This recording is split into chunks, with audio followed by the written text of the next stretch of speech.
Hello, good morning. Welcome to listen to a story and learn a moral program.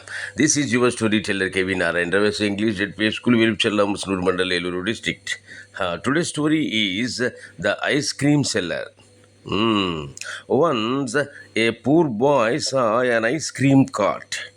The seller cried, "Strawberry, vanilla, chocolate, and butterscotch, come and take any of them."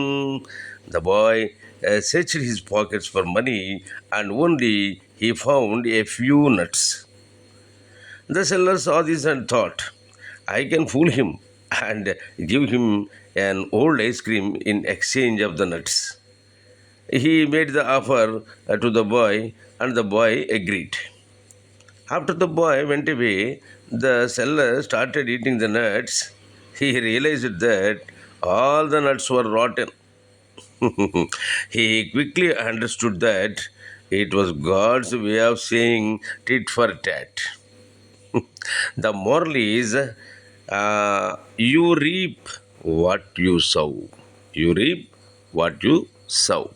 Okay, ఈ కథ తెలుగులో కూడా ఒక్కసారి విని మరి అర్థం చేసుకుని నీతిని గ్రహించండి. ఒకానొకప్పుడు ఒక పేద పిల్లవాడు ఆ, అది రోడ్డు పక్కన ఉన్నటువంటి ఒక ఐస్ క్రీమ్ బండిని చూసి ఆ, కొనుక్కుందామని అనిపించి ఆలోచించాడు. ఆ ఐస్ క్రీమ్ బండి అబ్బాయి అరుస్తున్నాడు చక్కగా, స్ట్రాబెర్రీస్, వెనిల్లాస్, చాక్లెట్స్, బటర్ స్కాచ్లు ఉన్నాయి, రండి రండి తీసుకోండి తీసుకోండి కొనుక్కోండి అని. పాపం ఆ అబ్బాయి దగ్గర జేబులన్నీ వెతికితే డబ్బులు ఏం కనిపించలేదు, కానీ జేబులో కొన్ని గింజలు కనిపించాయి. అది ఆ బండి అబ్బాయి, ఐస్ క్రీమ్ బండి అబ్బాయి చూసి ఈ కుర్రాడిని ఎలాగోలాగా పిచ్చివాడిని చేద్దాం, ఆ నట్స్ మనం తీసుకొని ఒక పాతది ఏదన్నా ఐస్ క్రీమ్ ఒకటి ఆ కుర్రాడికి ఇచ్చేద్దాం అని అనుకున్నాడు. అనుకుంటూ వెంటే ఆ కుర్రాడిని కేకేసి, బాబు మరి నేను ఒక ఐస్ క్రీమ్ పాతది ఇస్తాను, మరి నువ్వు దగ్గర ఉన్న నట్స్ నాకు ఇస్తావా అని అడిగాడు. ఆ కుర్రాడు సరే అన్నాడు.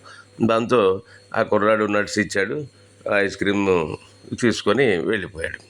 వెళ్ళిపోయిన కాసేపటికి ఈ ఐస్ క్రీమ్ బండి అబ్బాయి ఆ గింజల్ని, వేరుశనగ గింజలన్నిటి తినటం మొదలుపెట్టాడు. తిందామని నోట్లో పెట్టుకోగానే అవన్నీ కూడా పుచ్చిపోయిన గింజలు, పాడైపోయిన గింజలు అనమాట. దాంతో అప్పటికి అర్థమైంది అతనికి, దేవుడు చెప్తాడు కుక్క కాటుకు చెప్పు దెబ్బ అని. నేను అతను మోసం చేయాలనుకున్నాను, దేవుడే నన్ను మోసం చేశాడు అని చెప్పి ఆ ఐస్ క్రీమ్ బండి అబ్బాయి గ్రహించాడు అనమాట. ఈ కథలో నీతి ఏంటంటే, యూ రీప్ వాట్ యు సౌ. నువ్వు ఏ మొక్కనైతే నాటుతావో ఆ మొక్క నుంచి ఆ ఫలమే వస్తుంది. అంటే నువ్వు ఎదుటి వాళ్ళకి ఏం చేస్తావో దేవుడు నీకు అది తిరిగి ఇస్తాడు అనేది. ఇక నువ్వు మంచి చేస్తే మంచి వస్తుంది, చెడు చేస్తే చెడు వస్తుంది అనేది ఈ కథలో నీతి అనమాట. ఓకే, ఈ కథ నీతి మీకు నచ్చినట్టయితే మళ్ళీ మళ్ళీ వినండి, అట్లాగే మీ స్నేహితులకు పంపడం మర్చిపోకండి. మరి మరలా ఇంకో మంచి కథతో రేపు కలుసుకుందాం. అంతవరకు సెలవు.